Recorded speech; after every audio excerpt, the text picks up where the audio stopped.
El juicio contra Genaro García Luna.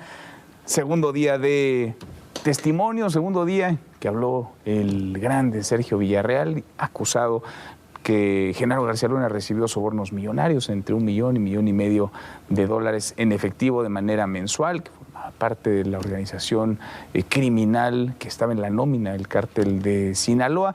Muchas cosas se han dicho, muchas cosas tendrían además que probarse. Esra Chabot de Esra. Buenas noches. Muy buenas noches, Lourdes. ¿Qué tal? ¿Cómo estás? Muy buenas noches.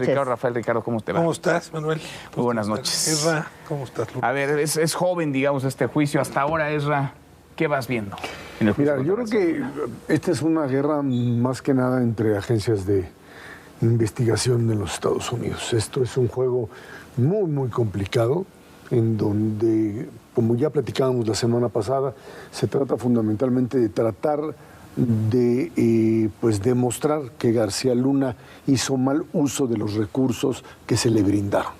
Esta es un poco la idea. Si esto llega y tiene la capacidad de golpear a algunas administraciones mexicanas anteriores, no les importa, pero en realidad lo que quieren hacer es un poco pues cerrar las cuentas del pasado en la figura de Genaro García Luna.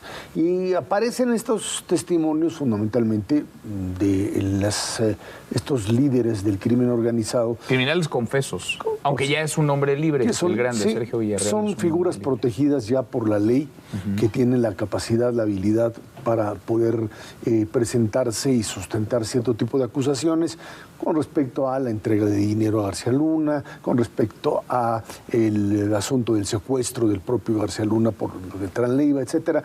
Toda una narrativa que la defensa, leía hoy, decía, ustedes pueden contar el cuento que quieran, o los cuentos que quieran, mientras ustedes no me presenten aquí. Y lo trataron de hacer ahora con el segundo testigo protegido, que el futbolista. Tirso. Si ustedes no traen aquí, el propio juez casi lo descalificó, una prueba contundente, están en la búsqueda de la foto, el video, etcétera, creo que va a ser muy difícil. Entonces, ¿hasta ahora endeble? ¿Lo ves endeble?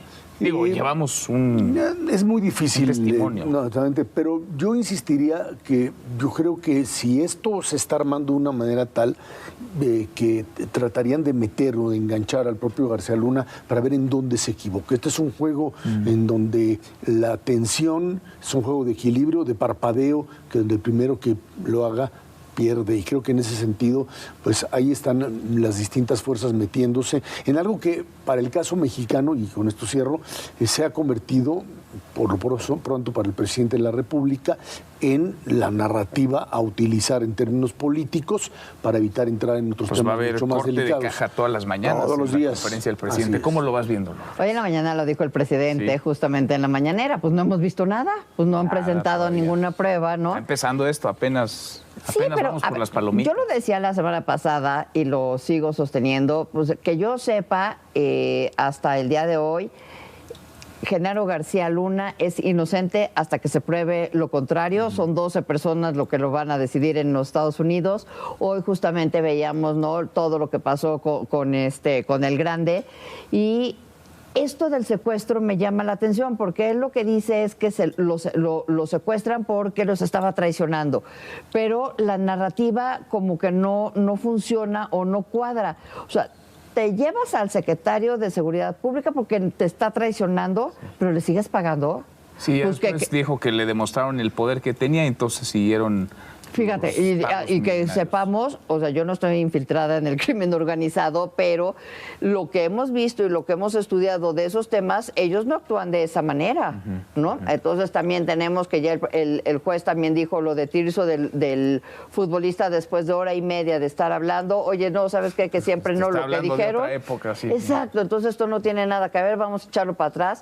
Pero a mí lo que tengo muchas ganas de ver es ¿quién se equivocó de las autoridades de Estados Unidos y quién es en México para dejar que García Luna, de ser culpable, hiciera todo lo que hizo, ¿no? Varios. Entonces tú dices, hasta ahora nadie podría acusar a Genaro García Luna, digamos, o nadie podría tacharlo de culpable Pero nadie tampoco metería las manos al fuego por él. Pero son 12 los que van a decidir, sí. pero pruebas tangibles no tenemos. Pero no meterán, o sí, las manos al fuego por Genaro García Luna. Yo no. Yo meto las manos al fuego solo por mí. Por mí y por algunos de mi familia. Y de los de esta mesa, ¿no? No, tampoco. ¿No? ¿Cómo lo ves, Yo Ricardo? solo meto las manos al fuego por el fuego. Seguro que sí.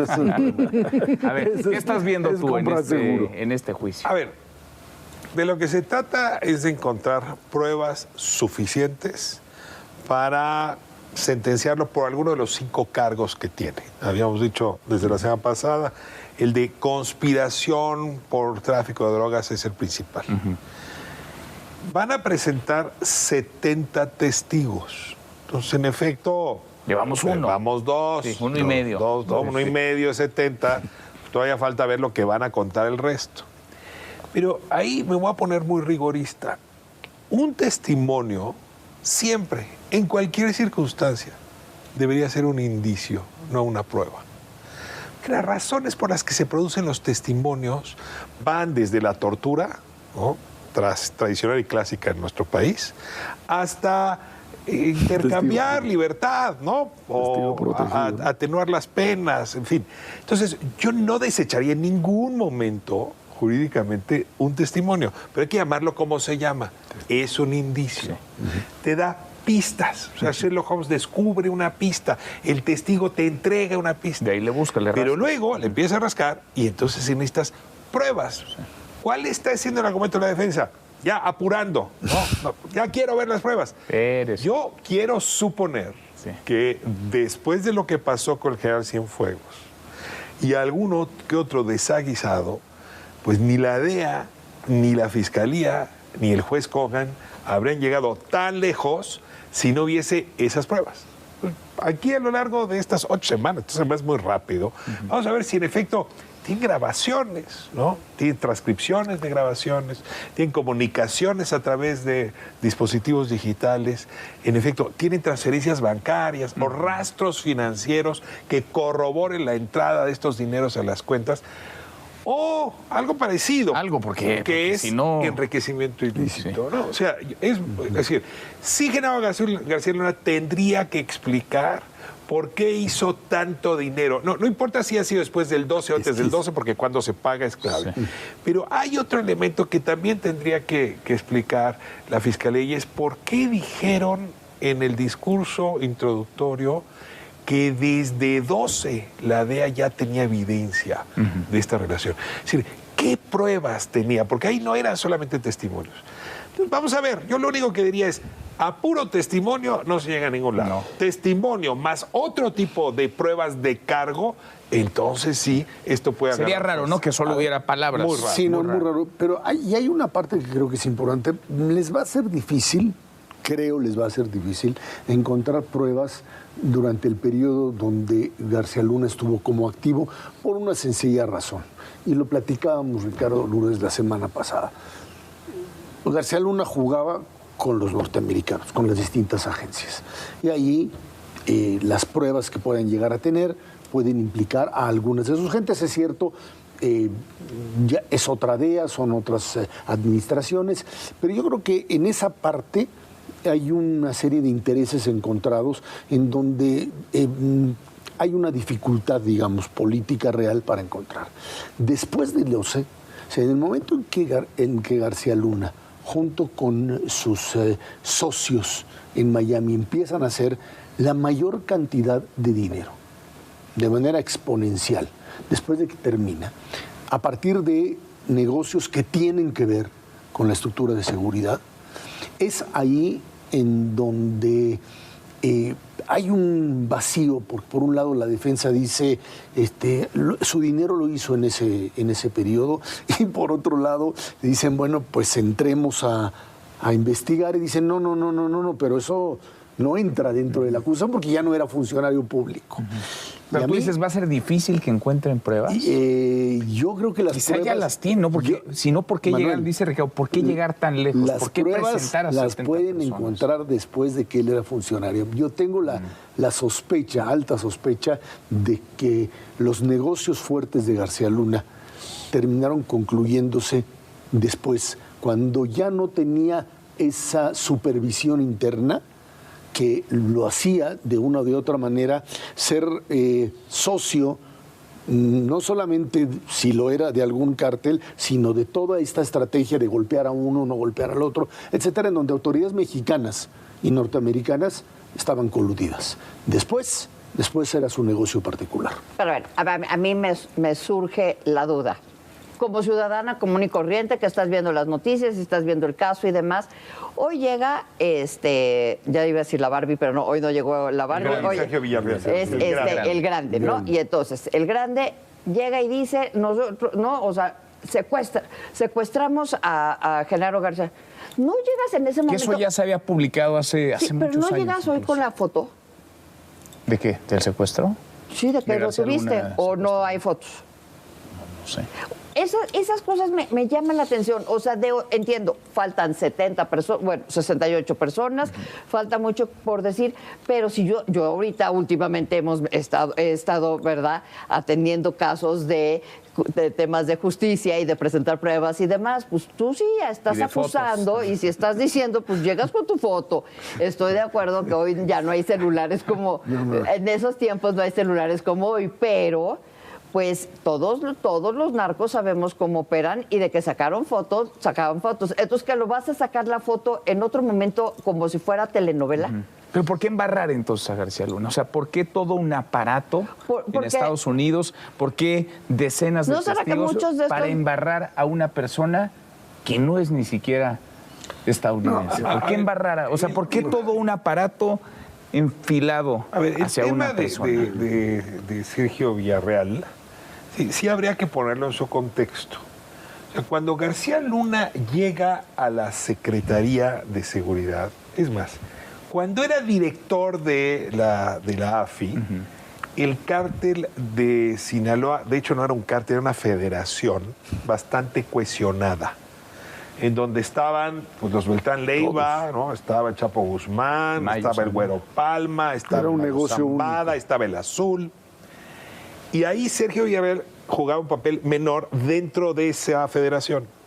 Cuando se quiebra la relación entre el Chapo y los Beltrán Leiva, Sergio Villarreal se mueve con los Beltrán Leiva. Entonces sí habría que entender por qué él dice el cártel le va a dar dinero y luego lo secuestramos, porque en realidad estamos hablando del momento de la ruptura. Lo digo porque sí vale la pena colocar el contexto histórico. Porque incluso dice, dejó de beneficiar al grupo, digamos, de los Beltrán Leiva y beneficiaba más al de Ismael Mayo. Porque vino una decisión. Ahora, dicho esto... Y luego participaron en la detención, dice él mismo, del rey Zambada, hermano del Mayo. Ahora, dicho esto, hay un elemento que Penilei Ramírez, que es quien ha, yo creo, investigado mejor que nadie la fortuna de Genaro García Luna, pone en su libro, o siembra en su libro, una duda que es muy interesante. Un individuo que hizo tal cantidad de dinero, porque es el tema, ¿eh? A ver, como decía Jorge Carpizo, ¿quién sabe dónde hizo usted dinero? Pero se nota que lo tiene, ¿no? Es decir, donde se ve es como, no se puede esconder. Vas a restaurantes muy elegantes, traes un gran carro, pues ya no te pregunto. Bueno, se nota que lo tiene.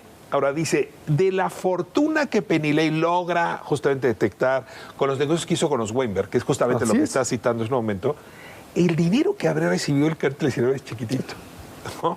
Entonces, sí van a tener que explicar por qué un hombre que estaba haciendo mucho dinero con tu dinero como contribuyente, ¿no? Con los impuestos de los mexicanos, comprando edificios y luego que le pagaron después de haber dejado el cargo, además tenía que recibir, lo voy a decir, un chisguetito del cártel de Sinaloa. Ahí no es que yo tenga una respuesta, pero así lo dice Penilei y me parece importante decirlo. Pero dicho esto, la fortuna de Genaro García Luna es tan grande que en efecto te lleva a preguntarte si puedes llegar a esos niveles sin haberle robado dinero, no solo a los contribuyentes mexicanos, sino, como decía Ezra, a los contribuyentes estadounidenses que vía el Plan Mérida entregaron fortunas que varios de esos pesos pudieron haber acabado en las manos de García Luna. O sea, sí estamos ante... Por eso no hay manera de meter las manos. No es la justificación del dinero, pero a ver, déjenme, voy a insistir en esto, porque ¿por qué todo el aparato de justicia de los Estados Unidos pero, Manuel, se enfocaría en ir tras una persona? No, es que no es todo el aparato de justicia. Ese es uno de los juicios aquí. La fiscalía. Tienes hay a una las fiscalía del agencias, Estado. tienes a decenas de testigos. Es parte de un mecanismo que está ahí presente. Y no creo o sea, que todo esto es por un golpeteo de agencias. No, bueno, porque tu conexión con los cárteles mexicanos está ahora metida un poco en esta idea de por aquí entramos. Esto te conecta con el Chapo, te conecta con el cártel, te conecta con Ovidio, te conecta con muchísimas otras cosas que te permiten a ti como agencia, como fiscalía, etcétera, seguir otra vez determinado tipo de rutas. Yo insistiría en algo que Ricardo dijo la semana pasada y que sigue siendo el hilo conductor de todo esto. A ver, aquí el problema es que quieren pegarle o encontrarle en García Luna el culpable y decir, él nos traicionó, lo dijeron hoy, de hecho, diciendo, él traicionó, él estaba bien con nosotros y nos traicionó.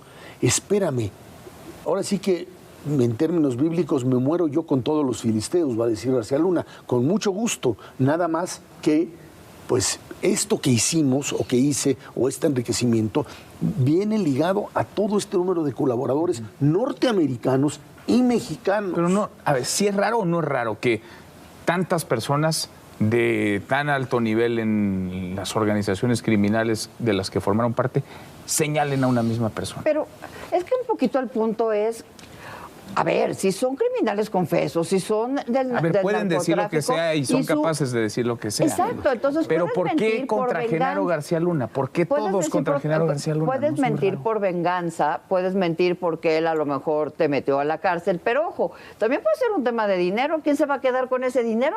¿Con esa fortunita? 20 segunditos. ¿Por qué es indispensable hacerlo? A ver, el señor recibió dinero del Plan Mérida.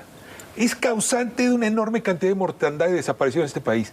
Desvió la política de seguridad, generó una guerra enorme. A ver, perdón, merece no ser juzgado. Ya a mí que haya recibido dinero, ¿no?, del Chapo Guzmán, me parece lo menor.